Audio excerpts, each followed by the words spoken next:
Hola, ¿qué tal? Buenas noches. Espero que se encuentren muy bien, que estén disfrutando de una tarde, pues un poco refrescante. No sé cómo andan en Ciudad de México, en algunos lugares lluviosos, otros solo nublados. Tenemos un webinar muy importante, muy relevante por el tema. Sé que a veces nos cuesta trabajo reconocerlo y mirarlo, por eso la audiencia no es tan abundante. Estoy viendo que no están las masas porque nos cuesta reconocer que este país sufre de abuso sexual en la primera infancia, abuso sexual infantil. Y para ello, pues hemos pedido por favor a Elena Laguarda que charle con nosotros, con nosotras, para tener algunas pistas de cómo prevenir esta situación que es compleja. Pero antes de darle los micrófonos a ella, pues me gustaría muchísimo poderla presentar.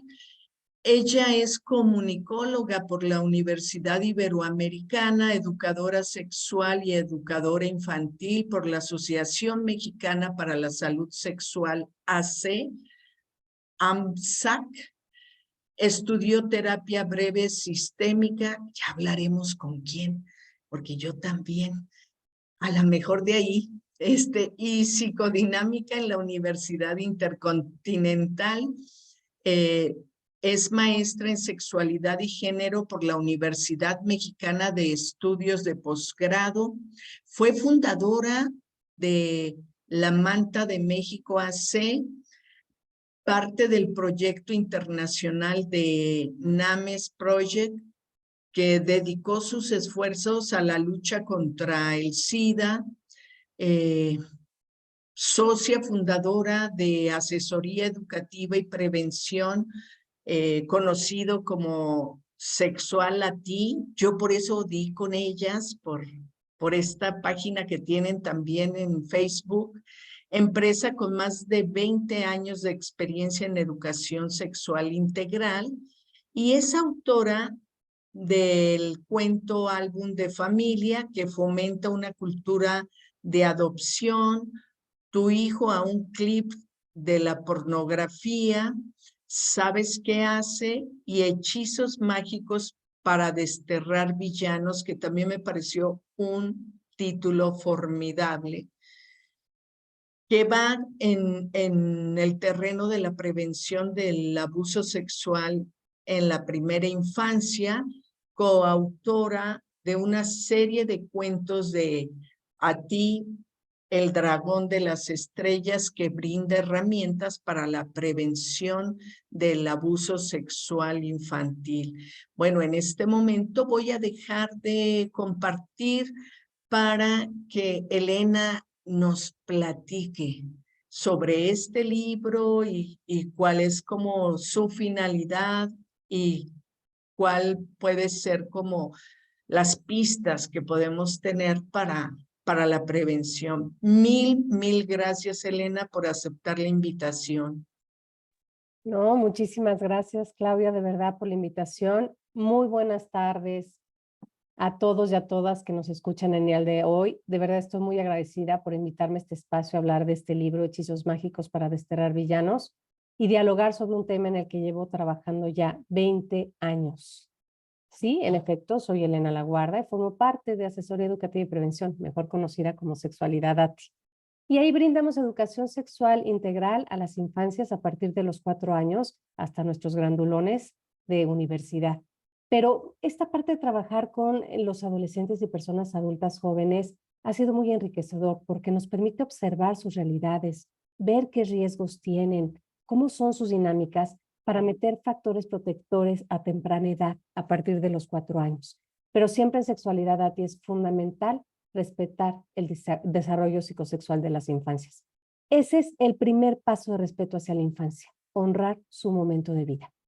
Y bueno, el tema que tenemos hoy de verdad es un tema muy complejo y también doloroso. Tienes razón, Claudia. La verdad es que de pronto es un tema que no queremos ver y que está ahí. También es una asignatura pendiente con la niñez, ¿eh? No solo no estamos pudiendo frenar el abuso sexual, también está creciendo de una manera vertiginosa. Nada más para poner un ejemplo y dimensionar lo que dijo. Entre el 2020 y el 2021, las denuncias en este país sobre abuso sexual infantil aumentaron un 496%. Y sabemos que es un porcentaje bajo el que se denuncia del abuso. De los que se denunciaron, solo el 10% se presentó el caso frente a un juez y solo el 1% llegó a una condena. Así el tamaño de la cuestión. Solo piénsenlo así quienes nos escuchan hoy. En este espacio que estamos compartiendo, es seguro que varias personas presentes hayan vivido algún abuso sexual en su vida. Tal vez lo tuvieron que guardar en silencio durante mucho tiempo. Tal vez no les creyeron ni brindaron ayuda cuando rompieron el secreto. Tal vez las señales estaban ahí, a la vista de los demás, pero no las supieron leer. Y eso es algo que me pasa de manera cotidiana, que el abuso sexual tiene indicativos que nos hacen ver, encender las alarmas y simplemente los dejamos pasar. Es muy doloroso a veces enfrentar la realidad de que fue mi papá, de que fue mi abuelo, de que fue mi tío el que abusó sexualmente de mi hijo, de mi hija, de mi sobrino. Este libro, Hechizos mágicos para desterrar villanos, prevención de abuso sexual en la primera infancia, es un esfuerzo para compartir el arma más poderosa que tenemos para desarticular, frenar, erradicar el abuso sexual infantil, la educación sexual integral.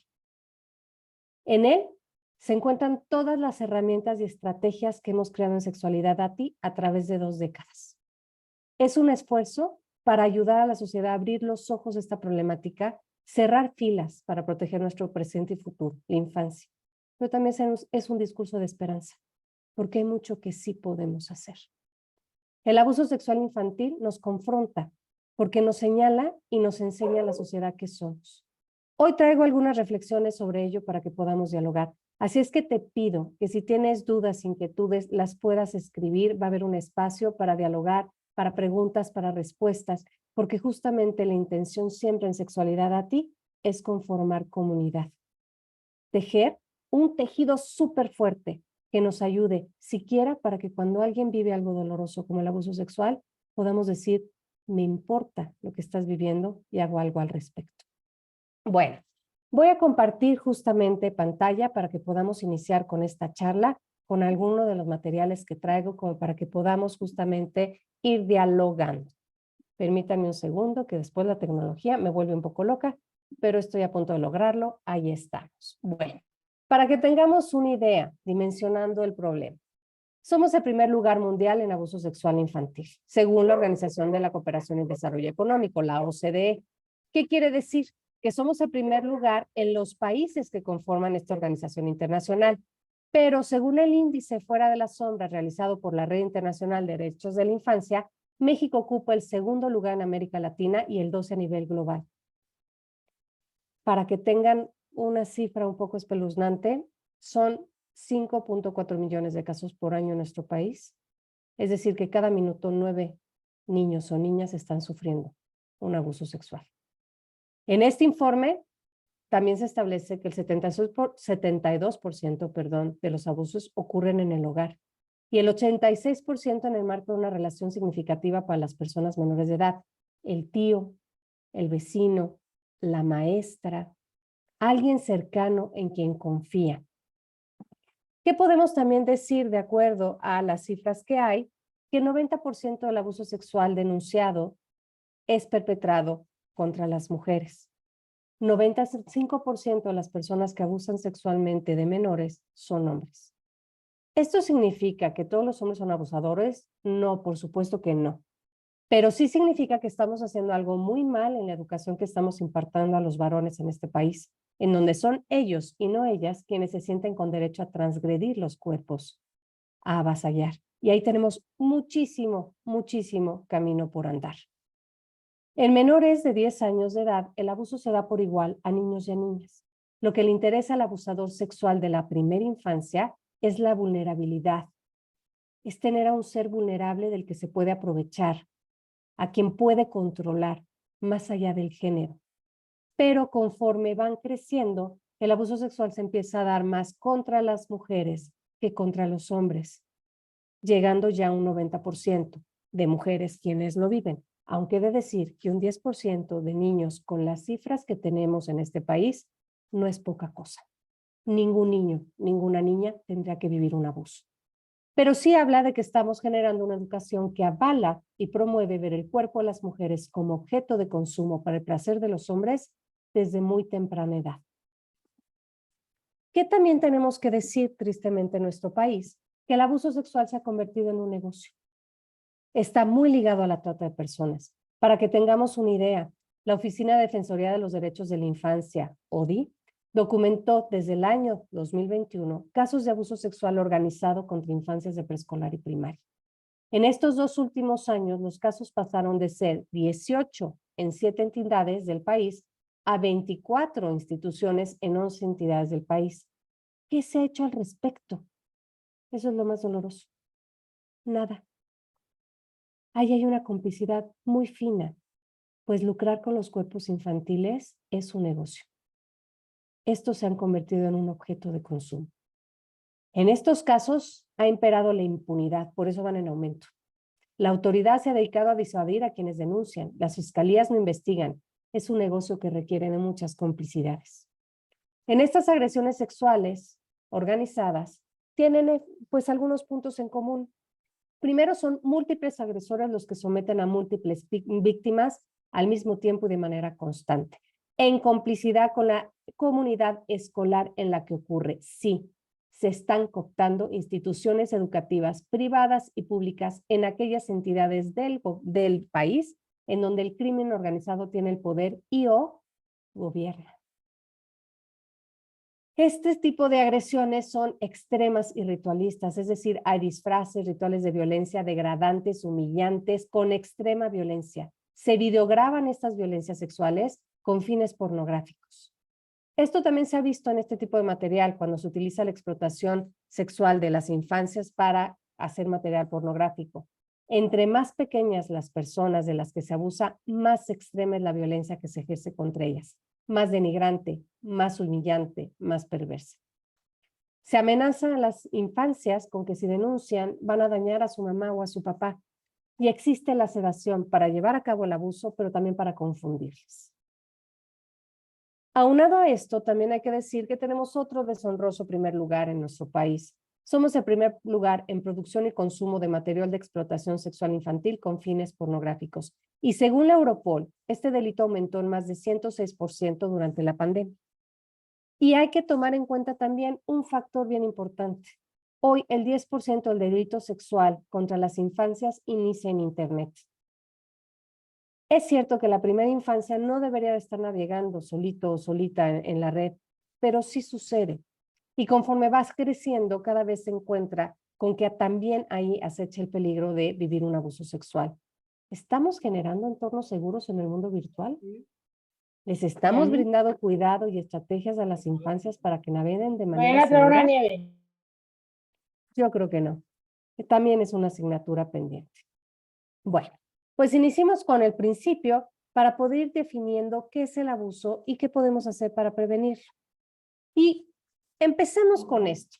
El abuso sexual ha estado presente en la sociedad desde sus inicios. Hay conductas que hoy reprobamos, pero que a lo largo de la historia han sido no solo permitidas, sino también avaladas como una forma de vida. Por ejemplo, el matrimonio de hombres con niñas, la utilización de niños para la gratificación sexual de adultos. En otros tiempos se avalaron desde la antigua Grecia hasta la Edad Media. Hoy son considerados ilegales en el país. Sin embargo, la explotación sexual de niños o niñas con fines de prostitución o en contexto de viaje, lo que antes se llamaba turismo sexual infantil, los matrimonios forzados siguen vigentes en nuestro país y hay muchísimas organizaciones que luchan hoy para erradicarlas.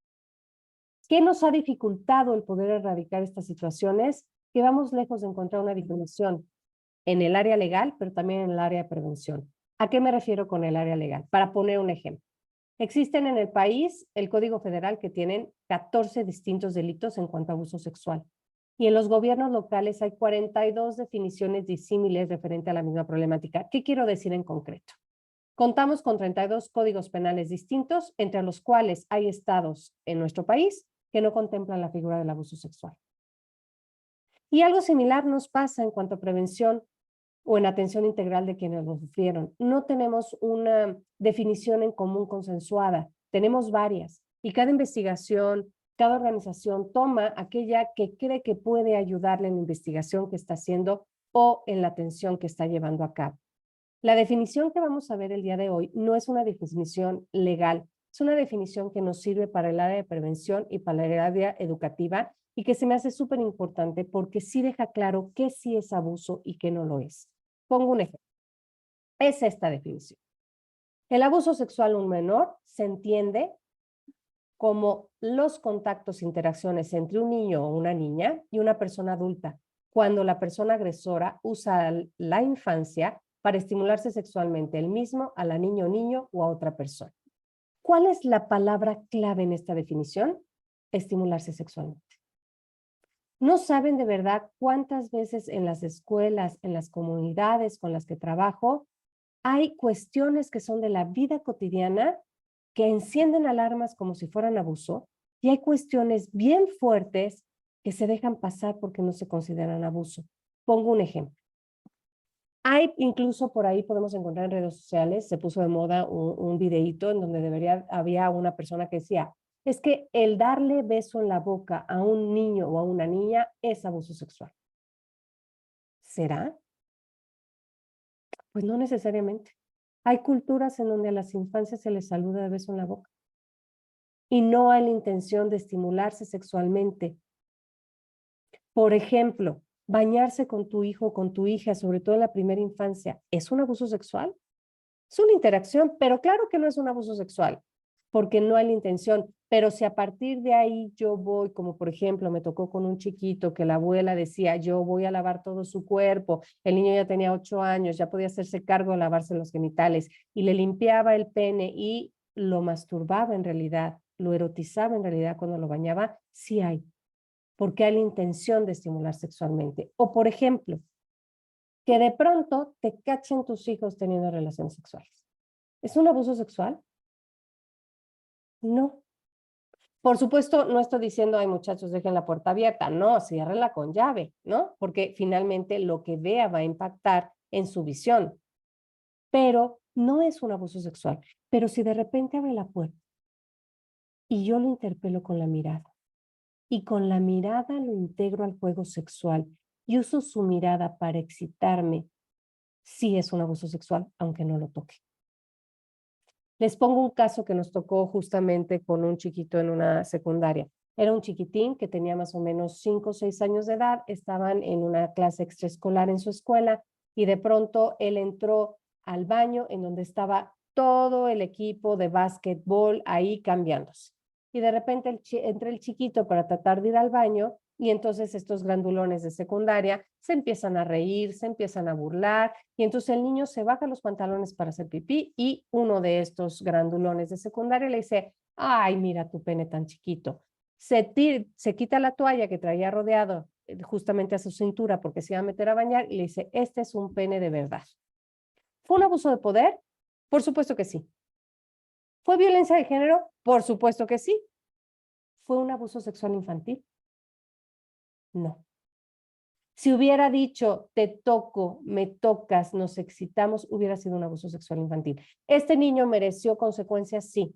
¿Ser boletinado ante la SEP por abuso sexual infantil? No. Y esa es la diferencia. Existen muchos tipos de violencia. El abuso sexual infantil es específico en esta cuestión de estimular sexualmente al mismo, al niño o a otra persona. ¿Puede ser cometido por menores de edad? Claro que sí.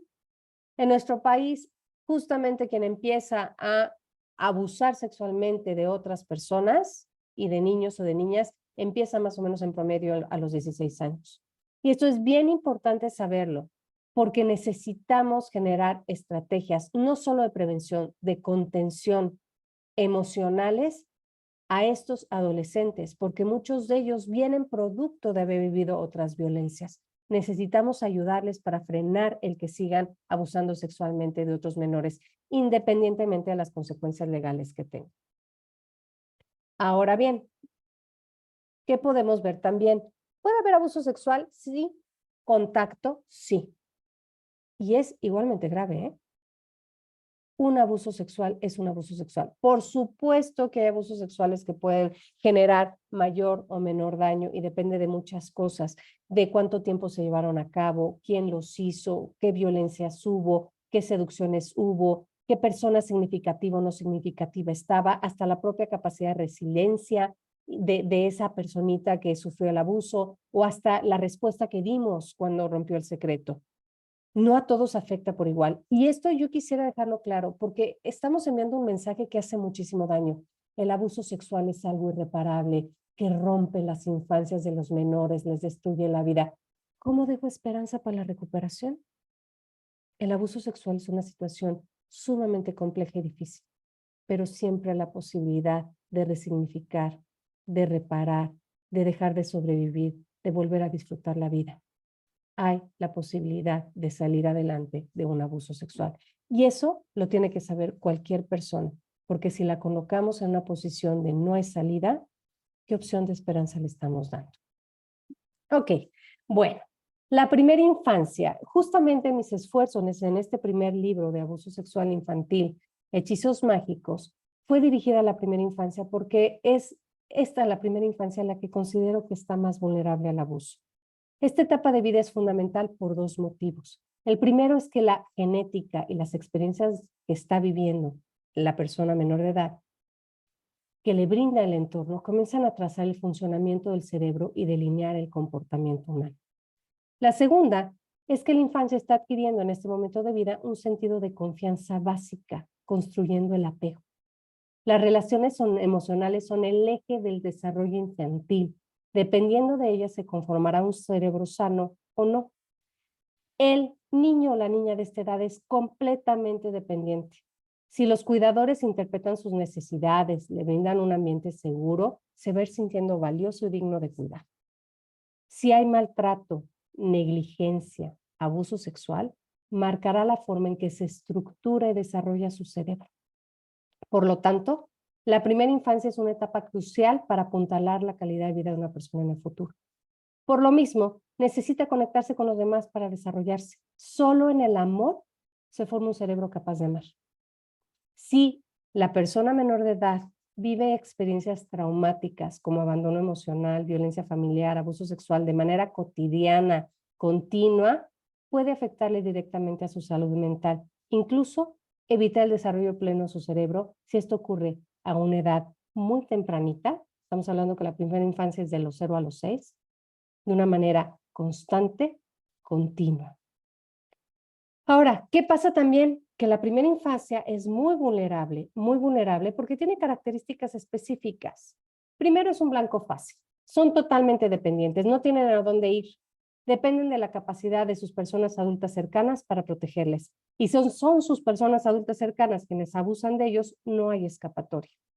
La segunda también los hace vulnerables porque no tienen una plataforma moral. ¿A qué me refiero? ¿Existe, por ejemplo, el robo entre niños o niñas de preescolar?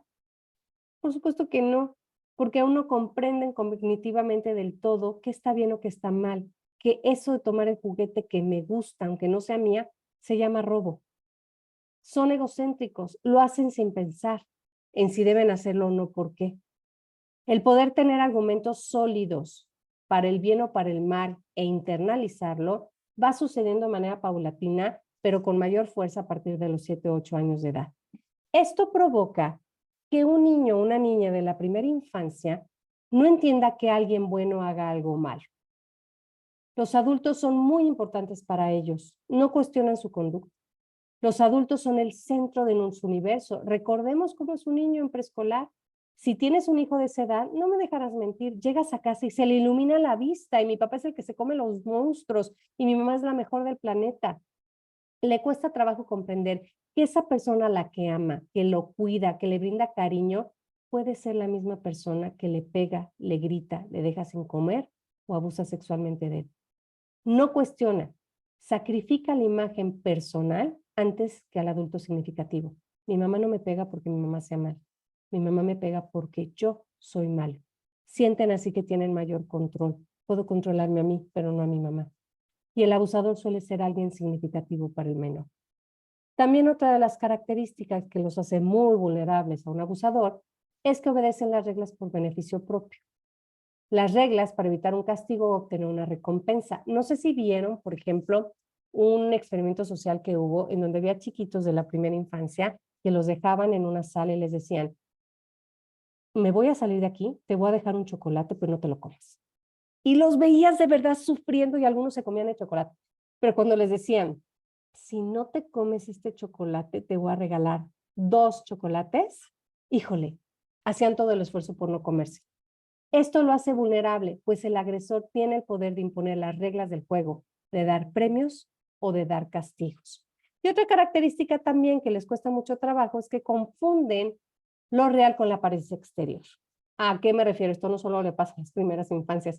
No sé si alguna vez te ha pasado que vayas a una calle sola caminando por la noche y de repente volteas a ver a alguien, escuchas pasos, se te acelera el corazón y si volteas atrás y ves a alguien de traje, perfumado, ya, nos vamos con los estereotipos sociales, con estas etiquetas de quién es el bueno y el malo. Las infancias más. Y las películas, los cuentos forman parte de estos estereotipos. La bruja mala y fea, la princesa hermosa y buena. Por eso, a esta edad, los niños y las niñas confían ciegamente en una persona agradable, amable, cercana, como suele serlo un abusador. Otra característica tiene es que no vinculan la causa y el efecto. Formulan ideas mágicas de por qué ocurren las situaciones. Llueve porque estoy triste. Se divorciaron porque me porté mal. Me enfermé del estómago porque le pegué a mi papá. Somos los adultos los que les tenemos que ir enseñando sobre las consecuencias lógicas de la vida y sobre su actuar. ¿Por qué se da esto? Porque son sumamente egocéntricos. Conocen el mundo desde su propia perspectiva. Todo gira en torno a él o ella. Tienen poca tolerancia a la frustración. Si tienen hambre, necesitan comer en ese momento, no importa si estoy de camino a casa de mi mamá. Si aún no es capaz de separarse de su punto de vista, no ve las necesidades de los demás. El abusador detecta cuáles son esas necesidades para atenderlas a cambio de que le brinde una gratificación de alguna manera. Se oculta de todo lo que ocurre. Y esto también lo aprovecha el abusador. Les hace creer que son culpables del abuso. Tú me pediste que jugara contigo.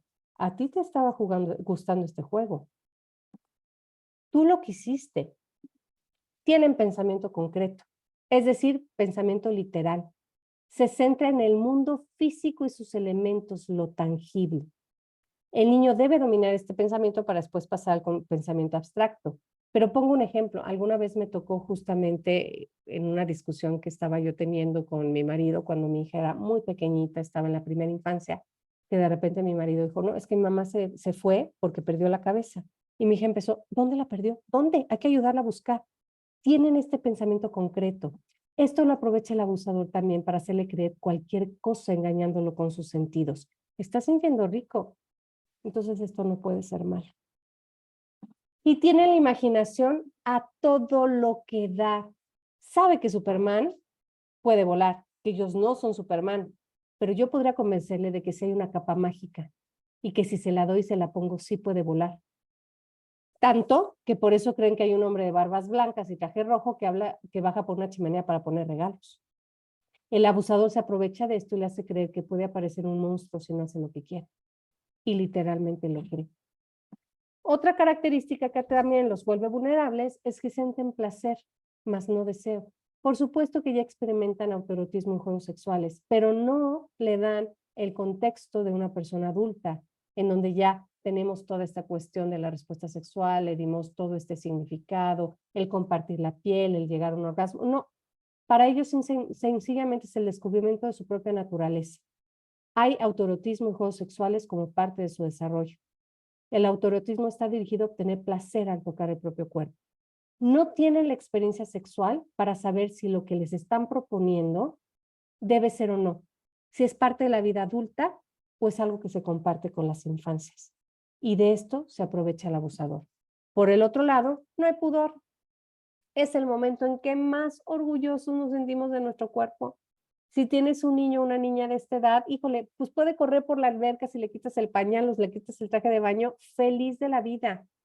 También, justamente, hacia ya los 6 años empieza apenas a instalar el pudor, pero les cuesta también trabajo identificar que hay genitales distintos, que hay personas que nacen con pene, que hay personas que nacen con vulva y tienen muchísima curiosidad para ver distintos cuerpos. Y eso los hace vulnerables si hay un abusador junto. Apenas comienza también la identificación de las emociones básicas, el miedo, el enojo, la tristeza, la alegría o las sensaciones más básicas como de desagrado que después se convertirá en incomodidad.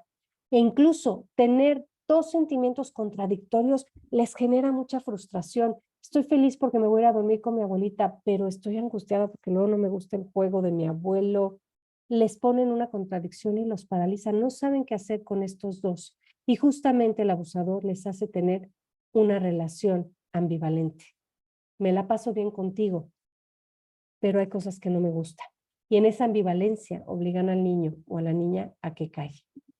Y la última es que no verbalizan continuamente, correctamente. El lenguaje depende del correcto funcionamiento del área cognitiva.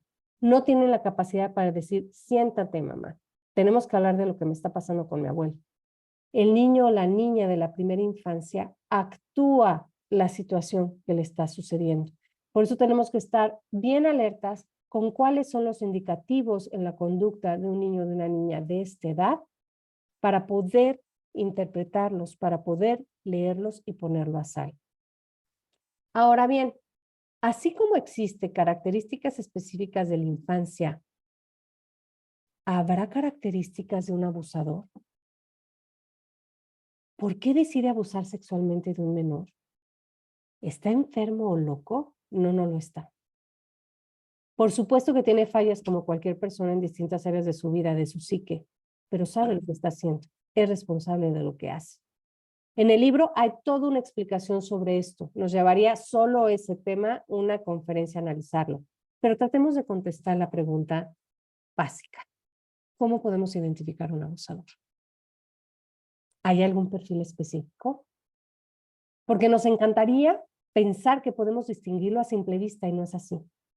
Incluso tiene características que se contemplan como positivas en esta sociedad. Se muestra cercano, gana la confianza, es bueno para las relaciones con las personas, puede leernos, se muestra empático. Entonces, que no podemos estar analizando quién es abusador y quién no. Lo que sí podemos detectar es cuál es su estrategia, cuál es su forma de actuar. Y lo que sí podemos hacer es educar a las infancias a detectar esta estrategia. ¿A qué voy? Son muchas las estrategias que puede utilizar una persona que abusa, muchísimas. En el libro están todas. Pero aquí nada más voy a dar una guía rápida de cuáles son aquellas que más nos pueden alertar para poner atención. Primero, observa el entorno en el que vive la persona menor de edad. Detecta las necesidades de sus cuidadores, las fallas de la red de seguridad. Es hábil para distinguir las dinámicas de relación y detectar dónde está esa falla, para poder entrar y establecer una relación cercana, hacerse necesario. Se hace indispensable en la dinámica, bien porque forma parte del sistema o porque se acerca a los cuidadores más cercanos de la persona para ayudarles, facilitarles la supervisión, supliendo funciones. Yo puedo cuidar mientras tú te vas a trabajar. No te preocupes, yo me quedo con él o con ella o lo regreso de las clases mientras te vas a cuidar a tu mamá. El primero al que seduce es al adulto cercano a ese menor. Logra cubrir sus necesidades. Establece una relación en la que las personas adultas significativas de la víctima le tienen confianza. Están agradecidos o incluso en deuda con él. Y así empieza el enganche y la seducción con la persona menor de edad. Inicia con un vínculo que crea de confianza y afecto. Se dedica tiempo para establecer. Empieza a conocer y detectar sus carencias y necesidades. Si se siente solo, será su compañía. Si vive como un niño problemático, será su cómplice. Le dedicará tiempo para escucharlo, jugará con él, verá que le agrada, a la par irá detectando cuáles son sus gustos e ilusiones para ofrecérselos. En un inicio, utiliza muchas estrategias de gratificación para asegurarse la complacencia infantil. Y así le va preparando. Va teniendo una relación de favoritismo, de intimidad especial. Logra ser autoridad, pero se establece como un igual. Somos amigos, cómplices. Le hace creer que esta relación es única, especial, igual que él o que ella. Va asegurándose de su confianza. Y en este proceso va sexualizando la relación. Gradualmente, poco a poco, le presenta conductas sexuales como si no fueran conductas sexuales, como si fuera común vivirlas. Durante esta etapa, se producen suficientes signos que nos pueden alertar. La primera es la relación de extremo apego y confidencia entre la víctima y el agresor. Muestra un interés desmedido por estar con la infancia y estar a solas con tiempo prolongado. Incluso empieza a establecer un código de comunicación que solo ellos entienden. Y empieza también a romper los límites establecidos. Ahora pongo un ejemplo. Por ejemplo, me pasó con una mamá que decía, es que Elena, de verdad que yo con mi cuñado estaban ahí las señales y no me di cuenta. Para empezar, él era soltero, no tenía hijos. Me decía que mi hija era lo más cercano que iba a tener en la vida a hacer la experiencia de papá. Por eso le permití la relación con mi hija. Y también porque era una gran ayuda. Se ofreció a recogerla en la escuela, me la dejaba en la casa mientras yo estaba en la oficina. A veces me pedía permiso para llevarla a comer a algún lugar. Yo pensé que era normal. Hasta que un día llegué a casa y no estaban en la sala, estaban en la recámara de mi hija. Y la persona que trabaja en mi casa me dijo, es que pasaban ahí todas las tardes, encerrados, y que cuando ella iba para ofrecerle algo a la niña de comer o algo, la corrían, le decían que estaban ahí.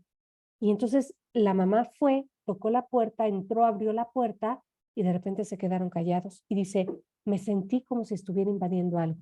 ¿Cómo llegó mi cuñado a llevarla a mi casa, a de pronto estar encerrada? Como por qué decía que era su mejor amigo mi hija, si tenía 6 años de edad. ¿Por qué un adulto querría ser mi mejor amigo de mi hija? ¿Por qué cuando había reuniones sociales, todos estábamos aquí como adultos y él se quería subir a jugar toda la tarde con mi hija encerrados? Esta parte es la que me va generando una persona abusador. Y de pronto, de haber preparado el terreno, toma por sorpresa al menor. El menor al principio participa del abuso, porque se interesa y piensa que la persona genuinamente se interesa en él o en ella. Tiene conciencia de estar participando en algo que no le agrada, pero no sabe cómo integrar la vivencia. Sobre todo por edad, las prácticas sexuales están muy lejos de su experiencia de vida. El hecho de que el niño no espere la conducta de la agresión, no entienda qué está sucediendo, le impide reaccionar de otra manera. ¿Y quién le ayuda a acomodar la experiencia? La propia persona que abusa sexualmente. El abusador es quien se da la tarea de ayudarlo a acomodarlo como algo normal o algo que se merece. Y va generando el aislarlo de sus personas significativas para que el secreto pueda estar ahí presente. Utiliza el chantaje, la amenaza, el soborno, la violencia, todo para darle continuidad a este abuso. Ahora bien, ¿hay manera de hacer prevención en la primera infancia? ¿Cuáles son todas esas estrategias que podemos ayudar? En el libro vienen todas, con ejercicios, habilidades, actividades y la importancia de cada una de ellas. Aquí solo voy a esbozar justamente una ruta que nos puede ayudar, algunas reflexiones para que la prevención sea posible. La primera es que la prevención del abuso es responsabilidad del mundo adulto. Esto es fundamental. Incluso, por ejemplo, hay críticas a quienes establecemos programas de prevención de abuso que dicen que no deberíamos llamarlo prevención de abuso para la infancia porque estamos dándole toda la responsabilidad al menor de decir que no, de establecer resistencia, de pedir denuncia. No nos confundamos. La niña o el niño nunca serán responsables si ocurre un abuso.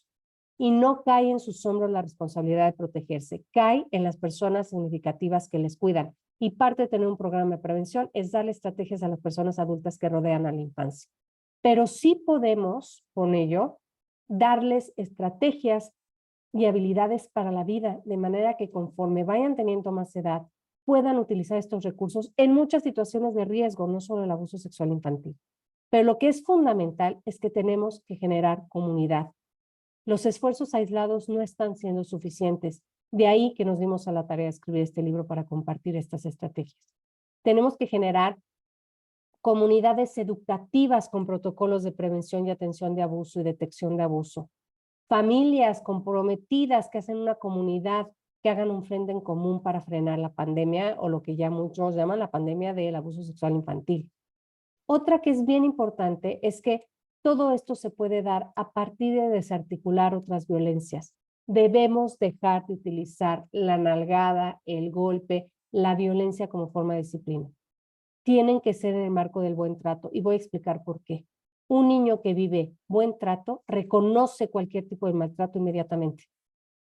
Un niño que vive cualquier tipo de maltrato vive otros como la prolongación de lo que se merece, aunque sea abuso sexual infantil. Entonces, podemos generar todas las estrategias, todos los mensajes, desarrollo habilidades. Si no hay buen trato en los menores de edad, no es posible generar prevención de abuso. Y esa es una de las aristas que ha generado que vayamos tan lento. No estamos pudiendo erradicar el golpe como forma de disciplina. La otra es que la paranoia no es un lugar para realizar prevención de abuso. No deben renunciar ni poner en tela de juicio a sus personas adultas confiables. Pongo un ejemplo. Me tocó en una conferencia una mamá que dijo, la mayoría de las veces la persona que comete un abuso sexual es un conocido al cercano al niño. Por eso yo le digo a mi hija que se cuide de todos, de su abuelo, de su papá, de sus hermanos, porque uno nunca sabe quién se puede aprovechar de su inocencia. Esta reflexión me dejó helada. ¿Será que para hacer prevención tenemos que poner en duda a todas las personas significativas que rodean a nuestro hijo o a nuestra hija? Hacerle saber que no puede confiar en nadie, prepararlo para enfrentar el hecho de que aquellos que aman pueden deliberadamente dañarlo con algo tan atroz, yo me niego a creerlo. Y hay que dar la vuelta. En lugar de cualquier persona te puede dañar, es en cualquier lugar puedes encontrar una persona adulta confiable que te escuche, te crea y te ayude. Y ayudarle a identificar a sus adultos confiables en los diferentes ámbitos. La otra es que hay que desarrollar habilidades. ¿A qué me refiero con habilidades? Un día me llamó la mamá de una pequeña de 6 años que había tomado los talleres con sexualidad ATI de educación sexual y prevención de abuso. Y me relató lo siguiente. Ella estaba casada con un hombre que tenía un hijo adolescente que vivía en Estados Unidos y durante la pandemia vino a visitarles. Ella estaba muy nerviosa porque este niño tenía 14 años, no conocía casi a su hija y su hija estaba como muy chiquita. Entonces empezaron a conocerse, al principio muy nerviosa ella, pero vio que se iban súper bien. El niño era muy cercano con su hija, se le dejaba pintar las uñas, peinar, la ayudaba, jugaba con ella y dijo, ya lo hicimos, qué bueno, encontraron en la vida que tenían un hermano, una hermana que querían. Se la fue ganando. Y un día, así como ocurre el abuso, de pronto la niña se metió a bañar y él la toma por sorpresa. Y le dijo, me voy a bañar contigo porque te quiero enseñar un juego muy divertido. Y comenzó a desvestirse. Y la niña le dijo, no, yo ya tengo pudor. Uno de los mensajes y habilidades que desarrollamos en preescolar. Y él le dijo, no, no importa, es un juego, es un secreto entre tú y yo. Y a partir de ahí él se fue quitando la ropa, se desnudó y ella no hizo caso y dijo, mamá, mi hermano me quiere enseñar sus partes privadas. Por supuesto, el adolescente salió corriendo de ahí. La niña no pensó con paranoia, quieren abusar de mí. No, eso la habría paralizado. La niña tenía desarrollado habilidades para decir, público, privado, pudor, tengo el derecho a decir no cuando siento incomodidad, el otro me lo tiene que respetar. Si no respeta mis palabras, tengo que buscar ayuda, tengo que definir y describir lo que está pasando. Todas las estrategias que cognitivamente estaba lista para. Por supuesto que aquí no estaba lista para ver lógico y lógico. No, eso llegará con el tiempo. Las habilidades que se pueden desarrollar en la primera infancia tienen que ir acorde a su desarrollo cognitivo. Y otra de las cuestiones bien importantes que van en contra de lo que socialmente, generalmente hacemos, es que debe haber un respeto absoluto por su cuerpo y la distancia que quiere establecer. ¿Qué hacemos socialmente? Dale beso a todos los tíos, mijita. Pero me siento incómoda, pero no quiero. Dale beso a todos. Dame un beso a mí y te agarro a cosquillas hasta que me lo des y te lo robo. Si yo respeto la distancia que mi hijo o mi hija quiere establecer, sabrá que todo el mundo la quiere establecer. Y esto es importante porque es justo la transgresión que el abusador quiere. Cuando yo obligo a un niño o una niña por fuerza a saludar de beso a abrazo, a recibir caricias que no quiere de mí o de alguien más, estoy abriendo la puerta para que entienda que tiene que recibir caricias de cualquier adulto que se siente incómodo o incómoda. Y esto hace que sea vulnerable al abuso. Por eso Y vienen todas estas estrategias en el libro. La propuesta de Sexualidad ATI es hacer prevención desde el juego y la fantasía, como un lugar de encuentro y reflexión, en donde le vas enseñando a la infancia a tener sus recursos internos, sus sensaciones, sus emociones para detectar situaciones de riesgo. Por eso nos acompaña este dragón, que es Ati, el dragón de las estrellas, un personaje que es vulnerable, un personaje que sí es un varón, es un dragón macho, pero que muestra vulnerabilidad, expresa sentimientos, tiene miedo y que las infancias acompañan a resolver problemas que pueden ser muy dolorosos, pero desde la fantasía, desde un lugar seguro. Y por último, no se puede hacer prevención de abuso sexual sin que haya educación sexual integral.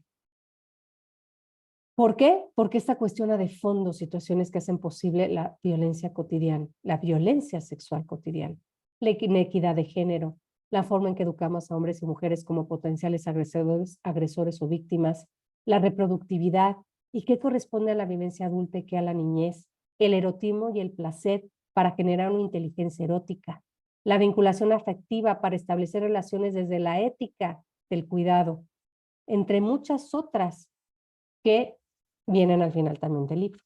Sin olvidar la importancia de brindar estrategias y mensajes para poder, conforme vayan creciendo las infancias, tener una vivencia libre de violencia también en el mundo virtual. La mayoría de las escuelas de nuestro país cuenta con un programa de educación sexual integral. No, hay mucho por hacer.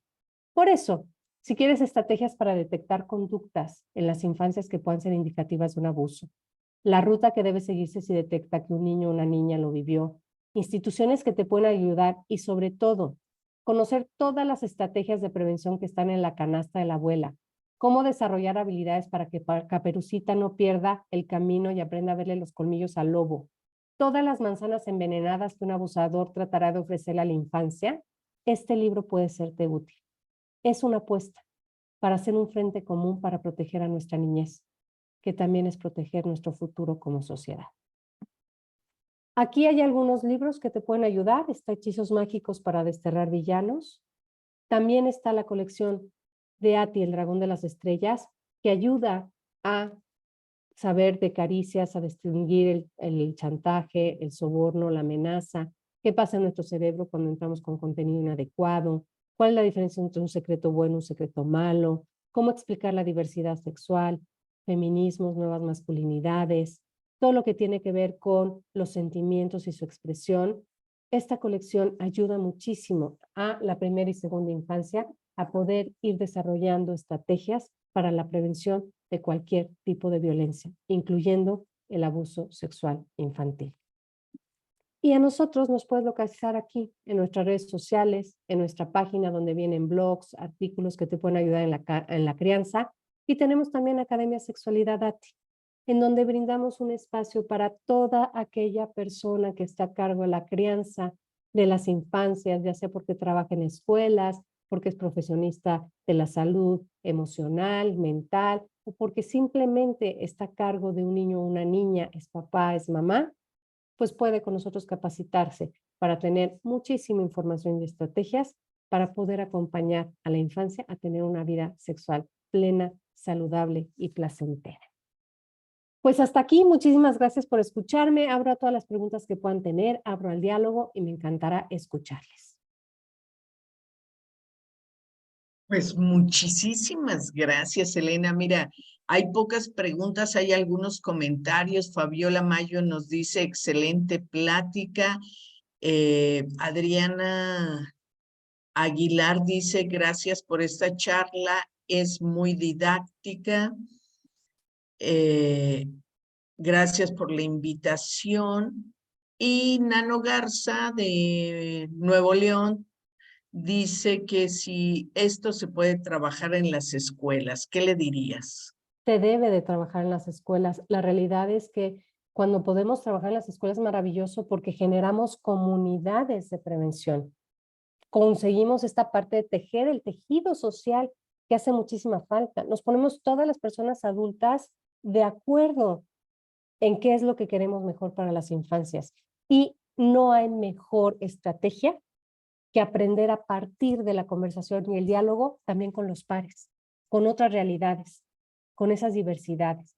Entonces, debería de ser una asignatura que existiera en todas las escuelas del país. Vamos tarde, porque yo pregunto, en las familias donde se abusan sexualmente los menores, ¿se les da información para prevenirlo? La alternativa es que es una responsabilidad de todos y eso se da en ámbitos comunitarios y la escuela es el primer ámbito comunitario. Sí, y justo esta tarea titánica que han encaminado desde Sexualidad ATI, Educaréis, tiene el mismo propósito, el generar comunidades de aprendizaje y comunidades de compartir conocimientos en torno a la educación integral en sexualidad, pues es justo para mirar que desde la primera infancia tenemos que educar. Ahí es donde se construye desde la primera infancia las diferencias de género, las formas insanas que estamos acostumbradas a relacionarnos las unas con los otros, a generar violencia y todo ese tipo de cosas que tanto daño nos han hecho en nuestros entornos. Acá dentro de nuestro Zoom, Norma Flores, que nos acompaña también desde Nuevo León, ella es responsable de una estancia infantil en Nuevo León, nos dice dónde conseguir la colección de libros. En el Zoom perdón, en el chat de Facebook han estado compartiendo si deseas adquirir este libro y nos dejan una liga, igual te la podemos pasar. Mira, ya la puso Elena ahí, una liga donde puedes solicitarlo. Y dice, necesitamos esa plática con padres de familia que acuden a las estancias infantiles. Sí, la verdad es que necesitamos esta plática en muchísimos espacios. Hemos de decir algo, estamos felices porque le ha ido muy bien a la colección de ATI, vamos ya por la tercera reimpresión y justamente ahorita muchos de los títulos están agotados, pero salen a finales de octubre toda la colección completa otra vez. Entonces estamos felices porque la verdad es que ha sido una manera lúdica en que han llegado estos mensajes a infancias en las que no tenemos el contacto cotidiano en nuestros talleres. Alejandra Barrera de Fernández dice, excelente presentación, importantísima. Igual, son como felicitaciones, les parece excelente. La doctora Jonás Larios desde Colima da aplausos y felicidades por tan excelente presentación. Casi todas son más que más que preguntas, son comentarios. Muchas gracias por la invitación. ¿Cómo tratar a un niño o niña abusado? Es una pregunta de Alejandra Barrera de Fernández. Gracias, Alejandra. Es una muy buena pregunta y también en el libro viene como explicado paso a paso, pero yo creo que lo importante son dos cosas. La infancia va primero. La infancia va primero. Muchas veces cuando te dicen que han sido, o no es que vaya a llegar y te va a decir, a ver, mamá, siéntate, tenemos que hablar, hubo abuso, no. Te lo va a indicar con algunas conductas como petición de sexo oral a otras infancias, o por ejemplo, una chiquita llegó y le dijo a su mamá, mamá, es que no quiero ir con mi abuelo, ¿por qué? Tenía 6 años de edad, porque jugamos a la granja y eso me choca. ¿Cómo que a la granja, mi amor? Sí, me pide que le ordeñe su pene. Van a ser así a bote pronto. Entonces, es un shock y es un dolor inmenso. A partir de ahí, tenemos que respirar y darnos nuestros 5 minutos. Lo primero y fundamental es no poner en duda lo que dice la infancia. Porque si te lo dijo, más que verlo como, híjole, qué horror, hay que verlo como una oportunidad. Estuvo listo para romper el secreto y depende de la respuesta que tú le des, el que puedas acompañarlo sus primeros pasos a la recuperación. Entonces, primero, no es, no, ¿estás seguro? ¿Por qué no me lo dijiste? ¿Cuántas veces ocurrió? No lo acribillemos. El niño o la niña, sobre todo en edades tempranas, no tiene la capacidad ni siquiera de relatarse un relato de principio a fin. Va armando el rompecabezas porque incluso está confundido. Tiene a veces incluso miedo qué le va a pasar al agresor porque a la par lo quiere. Entonces, tenemos que tener mucho cuidado en donde va primero la infancia. Dejarle hablar en la infancia hasta donde quiera hablarle. No lo podemos interrogar porque acuérdate que a veces puede ser tanta nuestra angustia que empezamos a poner palabras que van a dificultar después que un especialista a partir del juego puede indagar qué pasó. Entonces, que pueda contarte hasta donde está listo y no es momento para que descarguemos ahí nuestra ira. ¿Cómo es posible? ¿Cómo sucedió? No. Eso después encontrarse un espacio con personas adultas que te puedan contener. Pero la infancia es primero. Se le cree, se le agradece que haya pedido ayuda, se le cobije, se le dice no va a volver a pasar.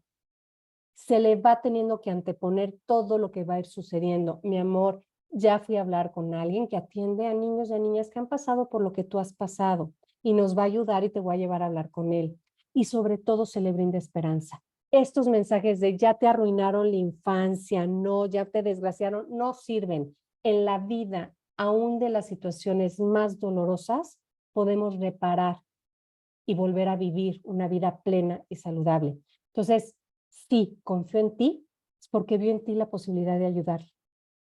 Y por más doloroso que es ese momento, es un momento de esperanza, porque podemos frenar lo que ocurrió y acompañarlo en su camino de recuperación. No lo hagas sola. Hay instituciones, hay personas que te pueden ayudar en el camino. Buscar apoyos Sí. de especialistas todo el tiempo, ¿no? Y justo esta primera reacción es fundamental para que el impacto sea diferente, ¿no? Carla López Zúñiga pregunta si va a quedar esta charla grabada para compartir esta información. Por supuesto, la pueden compartir. Les pido de favor que la compartan en sus redes. También en algunos días estaremos subiéndola en nuestro canal de YouTube y se queda aquí. Y también pueden compartir ya las ligas que han colocado en el chat para comprar y conseguir los libros. Andrea González dice, sugiero un tema de educación sexual para niñas y adolescentes con discapacidad. Ok, eso lo tomaremos en cuenta para futuras conversaciones. También dice Nancy Gandarisha, gracias por compartir, es muy importante tener espacios como este, urge visibilizar el abuso sexual. Bueno, este espacio es para ustedes, para docentes, familias, estudiantes, porque el compromiso de todas debe ser educar y comprometernos a generar mejores condiciones. Gracias por estar comprometida con la mejora del mundo. Las infancias es labor de todos, coadyuvar para prevenir abusos. Gracias. Excelente plática. Ok, bueno, acá dan referencias de tanto en la página, pueden encontrar los libros, los materiales. Dice, por favor, consideren el espectro de abuso, la realidad de las infancias. Por favor, consideren en el espectro el abuso, la realidad de las infancias trans, lo hemos ocultado. Yo creo que hay No, muchísimas infancias que son vulnerables al abuso. Por ejemplo, una de las comunidades que tenemos también bien abandonadas tiene que ver con toda comunidad que es vulnerable, ¿no? Y las infancias trans tienen este silencio que los ha desterrado a la marginalidad y en la marginalidad está la violencia. Otro también tiene que ver con todas las infancias que viven algún tipo de discapacidad o, por ejemplo, la comunidad sorda. La comunidad sorda es también súper vulnerable. Las infancias pueden tener una vulnerabilidad y el abusador se aprovecha de ello. Y esa es la cuestión, que tenemos que generar un mundo en donde las diferencias nos enriquezcan y no se destierren a lo marginal, no se destierren al silencio, sean visibles, porque cuando son visibles y aceptadas, cerramos la puerta a cualquier tipo de violencia. sí, por supuesto, es abrir La mente, la capacidad de comunicarnos, la capacidad de invitar a otros a revisar estos materiales, a revisar estos videos que ayudarán a visibilizar el problema que está ahí de manera permanente y que nuestro silencio contribuye a que siga sucediendo, ¿no? Hay un montón de cosas que dijiste que me parecen sumamente relevantes, muy importantes para tomar en cuenta y consideramos que podemos estar compartiendo de aquí en adelante espacios para el diálogo y que se difunda, ¿no? Esta educación integral en sexualidad para primeras infancias. María Aurora Mota y yo estamos convencidas de que hay que empezar ahí. Trabajamos para docentes desde educación inicial hasta media superior, pero consideramos que la fuerza de nuestros esfuerzos hay que ponerlos en la primera infancia. Sí, así es. Pues bueno, agradecerte. Ahorita me toca hacer unos anuncios parroquiales y ya después nos despedimos en forma, ¿no? Dame unos segundos. Muchas gracias. Diana Salas dice que en Nuevo León urge educación para prevenir el abuso infantil. Yo creo que en todos los lugares de nuestro país necesitamos mirar estos espectros, ¿no? Y esta situación, esta condición. Somos Educaréis, por si nos están viendo por primera vez, es un programa de educación integral en sexualidad dirigido a docentes, ya lo decía yo, desde educación inicial hasta media superior. Estamos en redes sociales, tenemos una página de Telegram donde todos los días estamos compartiendo cápsulas con información, actividades de clase, donde transversalizamos temas de educación integral en sexualidad con currícula cotidiana de cada nivel educativo.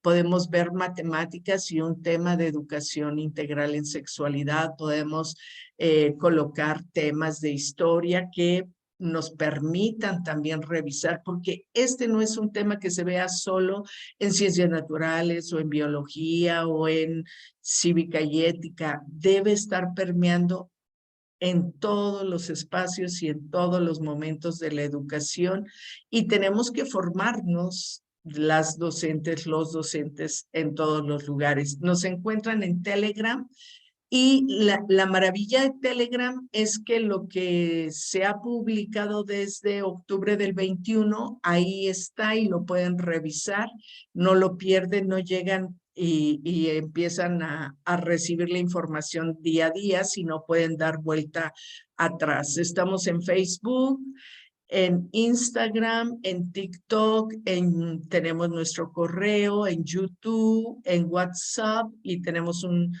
sitio Google, una página Google donde ampliamos la información. Y la próxima semana tendremos un nuevo webinar titulado Enseñanza Inclusiva en Educación Física en Preescolar.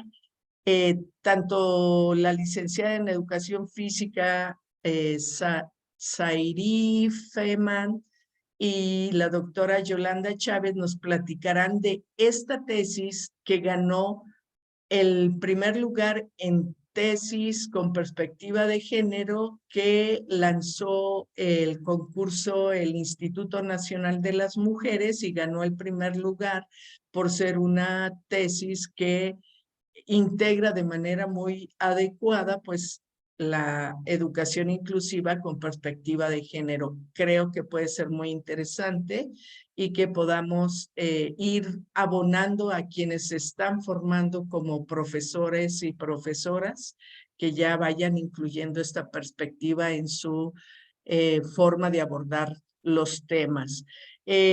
Vane Martínez dice muchas felicidades y gracias por esta información demasiado fructífero e importante de tratar Y pues nuevamente, Elena, mil gracias. Norma nos dice, escuché por ahí detrás de de una persona trans hay un abuso sexual infantil. No siempre, no creo.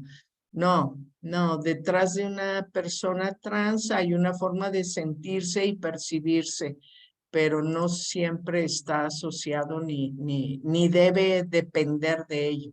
No, no está asociado para nada. Su condición por el rechazo puede hacerle vulnerable para que un abusador la vea como un blanco de, pero no es una persona trans porque tenga una problemática detrás.